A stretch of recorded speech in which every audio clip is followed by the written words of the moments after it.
اعوذ باللہ من الشیطان الرجیم بسم اللہ الرحمن الرحیم الذی خلق الموت والحیاة لیبلوکم ایکم احسن عملا وهو العزیز الغفور صدق اللہ العظیم۔ وہی ہے جس نے موت اور زندگی کو پیدا کیا تاکہ تم کو آزمائی کہ تم میں سے کون عمل میں بہتر ہے، اور وہ مکمل طور سے اقتدار کا مالک ہے اور پوری طرح بخشنے والا ہے۔ یہ سورہ ملک کی سورہ تبارک کی دوسری آیت ہے اور قرآن کریم کی جامع آیتوں میں سے ہے۔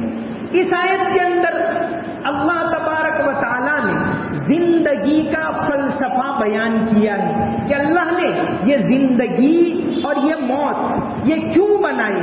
اس لیے بنائے تاکہ تم کو آزمائے۔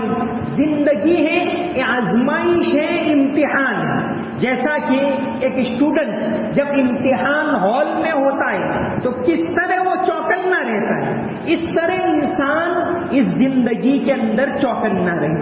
الذی خلق الموت والحیات، جس نے موت اور زندگی کو پیدا کیا۔ سب سے پہلے موت کو لائے۔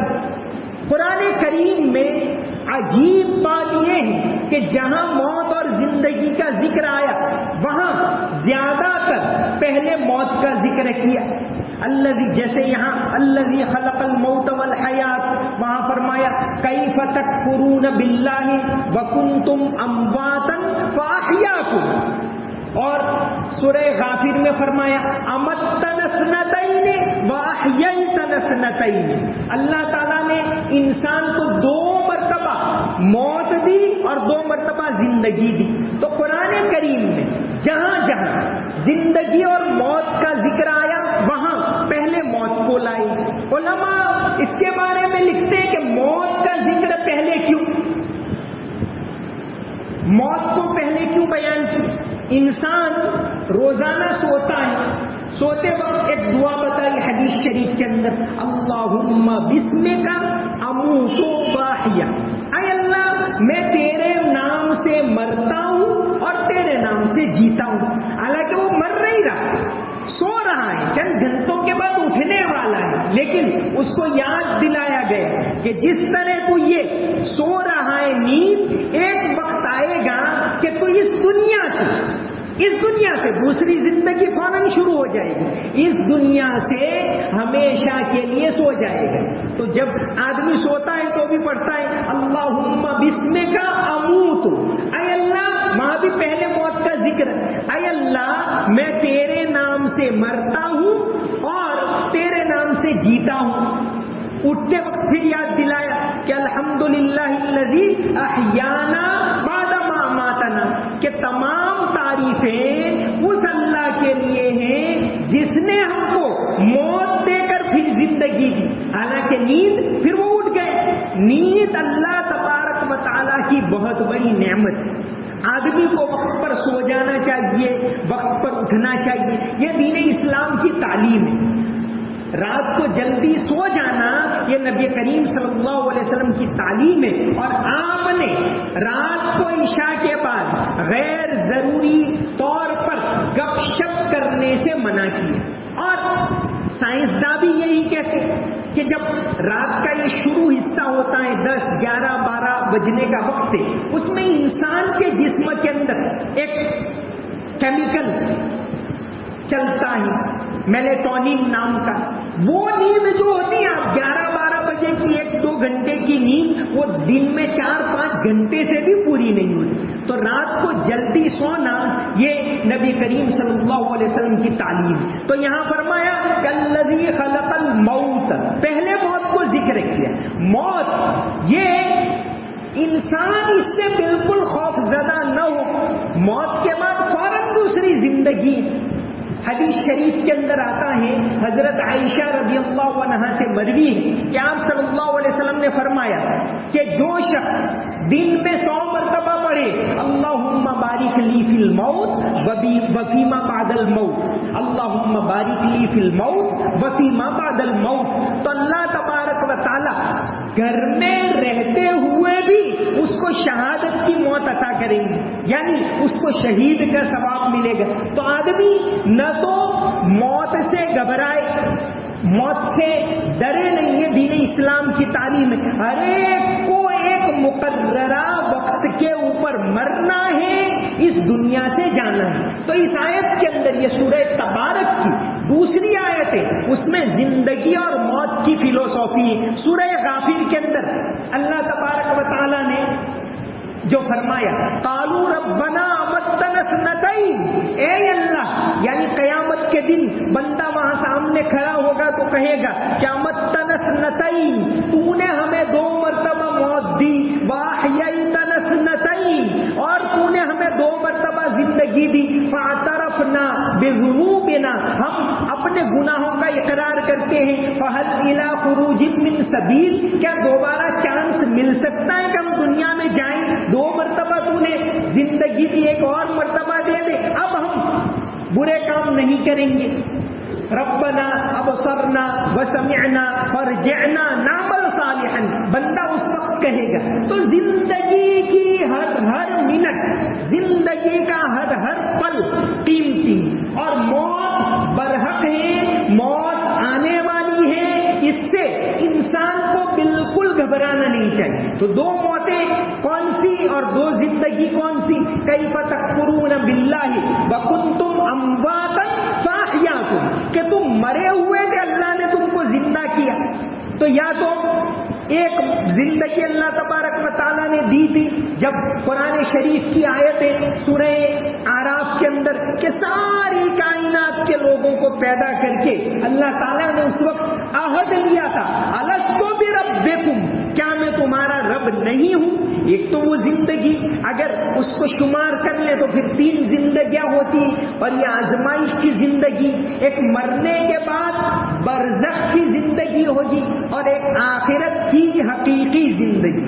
تو موت یہ اللہ تبارک و تعالیٰ کی طرف سے ہے، اس سے آدمی کو گھبرانا نہیں چاہیے۔ ایک بہت بڑا زمانہ جاہلیت کا پادری قس ابن ساعدہ گزرے، نبی کریم صلی اللہ علیہ وسلم نے قس ابن ساعدہ کی جو حکمت کی باتیں ہیں ان کو بہت زیادہ پسند کیا ہے آپ صلی اللہ علیہ وسلم۔ تو قس ابن ساعدہ نے بہت زیادہ آسان انداز میں اس کو بتایا کہ واللہ لتموتن کما تنامون، اللہ کی قسم، نبی کریم صلی اللہ علیہ وسلم نے قس ابن ساعدہ کی اس بات کو لیا، حالانکہ قس ابن ساعدہ عیسوی سن 600 میں آپ صلی اللہ علیہ وسلم کی نبوت کا آغاز، تو 600 آپ صلی اللہ علیہ وسلم 572 میں دنیا میں تشریف لائے، یعنی سمجھیے کہ آپ صلی اللہ علیہ وسلم کی زندگی 28 سال کی تھی اور وہ اس دنیا سے چلا گیا۔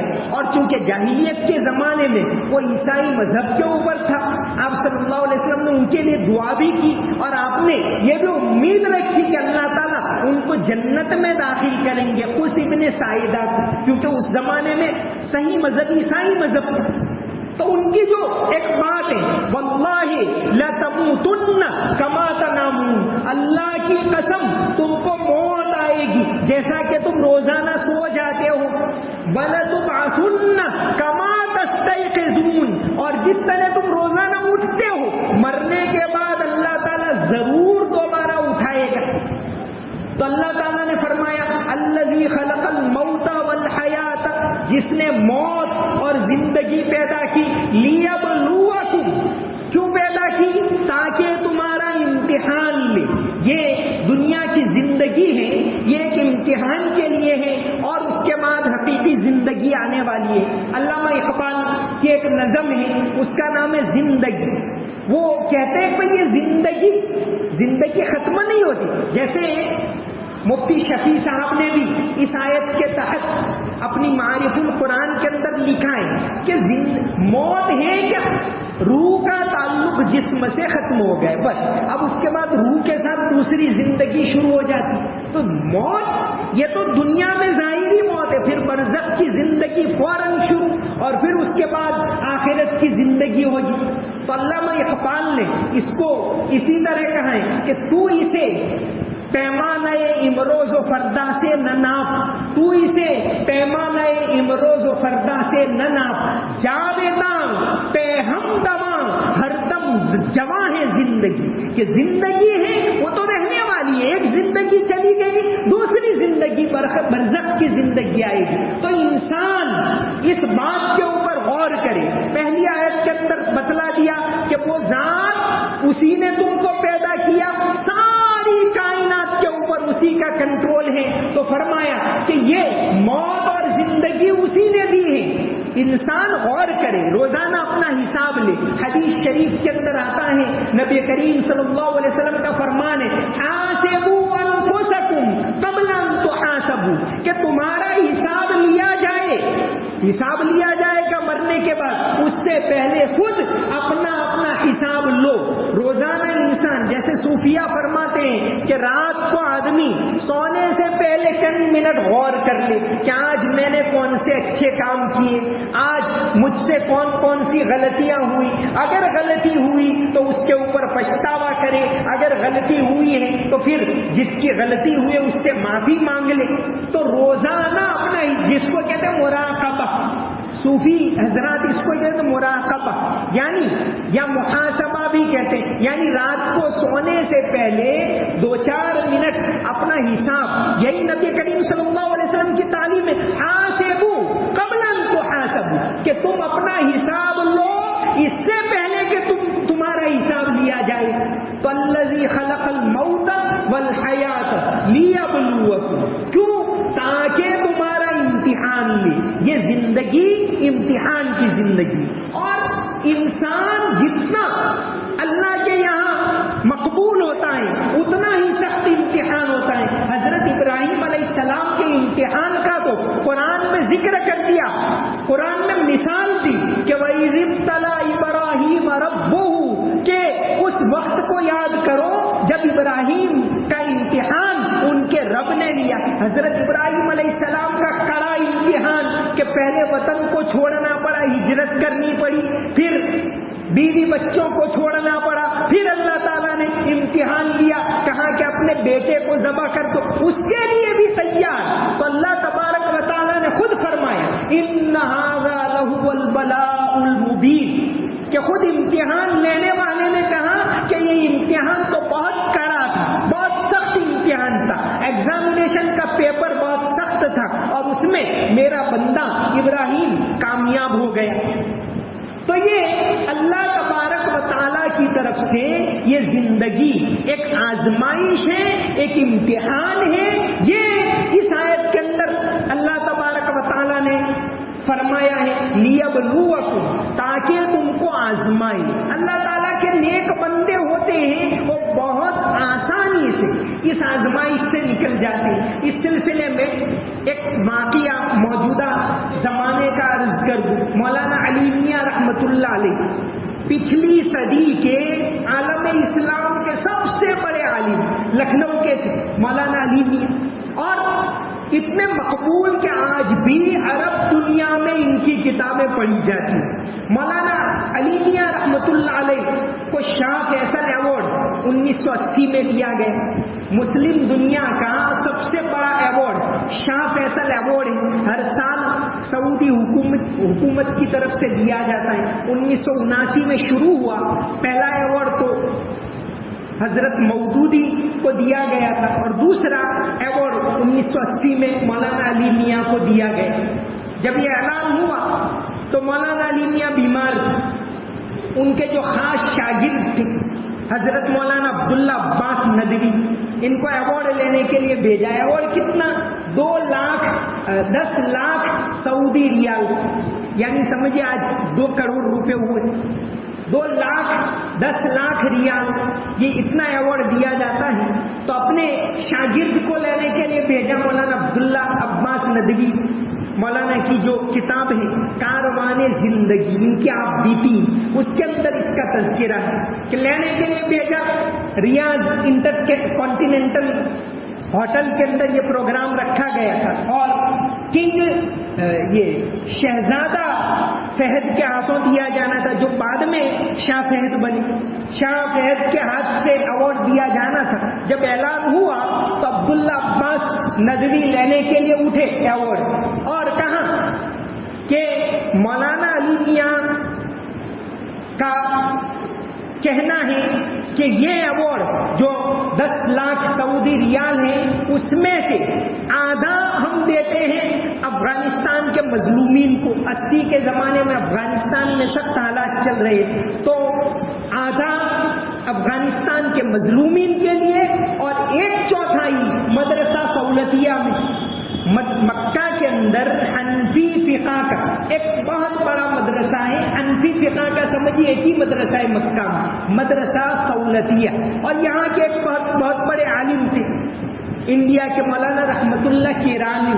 جب 1857 میں وہ چلے گئے وہاں، جب انگریز نے ان کو سزا سنائی تو چلے گئے، اور وہاں جا کر انہوں نے ایک مدرسہ بنایا تھا، مدرسہ سہولتیہ، آج بھی موجود ہے. تو کہاں آدھا ایوارڈ افغانستان والوں کے لیے، 1/4 ایوارڈ، 1/4 روپے ہیں مدرسہ سہولتیہ کو، اور باقی 1/4 جو محمد صالح قزاز ایک تنظیم چلاتے تھے وہاں، جماعت و تحفیظ القرآن. چونکہ عربوں میں حفظ قرآن کا رواج بہت کم ہو گیا تھا، تو انہوں نے جگہ جگہ مدرسے بنائے تحفیظ القرآن کی. تو کہاں 1/4 ایوارڈ ان کو، اور خالی ہاتھ آ گئی. اللہ والے جو ہوتے ہیں وہ ایسے ہوتے. تو حضرت ابراہیم علیہ السلام کو اللہ نے آزمایا. یہ زندگی ہے لیبلوکم ایکم احسن عملا، کہ تم کو آزمائے کہ تم میں سے کون اچھے عمل کرتا ہے. تم احسن عمل، کہ عمل کرنے میں کون سب سے بہتر ہے. مولانا علی میاں رحمت اللہ علیہ نے اس جگہ کے اوپر، مولانا مفتی شفیع صاحب نے اپنی تفسیر میں معارف القرآن کے اندر اس جگہ کے اوپر لکھا ہے کہ بہترین عمل کس کو کہیں گے، کہ اللہ تعالیٰ نے یہاں کہا کہ لیبلوکم، تاکہ تم کو آزمائے، ایکم احسن عملا، کہ کون عمل کرنے میں سب سے بہتر ہے. تو بہترین عمل یا بہتر عمل کرنے والا کس کو کہا جائے گا؟ تو لکھا ہے کہ آدمی ہر وقت چوکنا رہے کہ اللہ نے جو باتیں حرام کی ہیں اس سے بچے، اور اللہ تعالیٰ کے احکام ہے اس کو اپنانے کے لیے ہمیشہ آمادہ رہے. یہ حضرت عبداللہ ابن عباس رضی اللہ عنہ کا قول ہے، جو تفسیر قرطبی کے حوالے سے مولانا مفتی شفیع صاحب نے نقل کیا ہے کہ بہترین عمل کیا، کہ آدمی ہمیشہ اس بات کے لیے چوکنا رہے کہ اللہ تبارک و تعالی نے جو باتیں حرام کی ہیں اس سے میں بچوں، اور اللہ تعالیٰ کا جو حکم ہے ہمیشہ کہ بھئی میں کیا کام کر رہا ہوں اس وقت، اللہ کا کیا حکم ہے اس کو کرنے کے لیے آمادہ رہے. تو اس آیت کے اندر یہی بات ہے کہ اللہ نے یہ زندگی اس لیے دی، موت اس لیے بنائی تاکہ آزمائے. دنیا آزمائش گاہیں، اور اس کے بعد ایک ہمیشہ کی زندگی آنے والی ہے. جس نے یہ زندگی دی وہی دوسری زندگی دے کر انسان کا حساب لینے والا ہے. اس بات کو انسان خیال میں رکھے. یہ سورہ تبارک کی اس دوسری آیت کا پیغام ہے. وَهُوَ الْعَزِيزُ الْغَفُورُ. آیت کے اندر آخر میں فرمایا کہ العزیز، اللہ تعالیٰ العزیز. العزیز کا مطلب مکمل صاحب اقتدار، پورا پاور اس کے ہاتھ میں، کسی اور کے ہاتھ میں نہیں. الغفور، اور وہ بہت زیادہ بخشنے والا ہے. بندے سے اگر کوئی غلطی ہو جائے اور معافی مانگے تو اللہ تعالیٰ معاف کر دیتے ہیں. اور ویسے بھی یہ رمضان کا مہینہ تو حدیث شریف کے مطابق مغفرت، معافی طلب کرنے کا مہینہ ہے. اللہ تعالیٰ ہمارے گناہوں کو معاف فرمائے. وما علینا الا البلاغ المبین. اللهم صل على محمد وعلى آل محمد وبارك وسلم. ربنا آتنا في الدنيا حسنة وفي الآخرة حسنة وقنا عذاب النار. ربنا ظلمنا أنفسنا وإن لم تغفر لنا وترحمنا لنكونن من الخاسرين.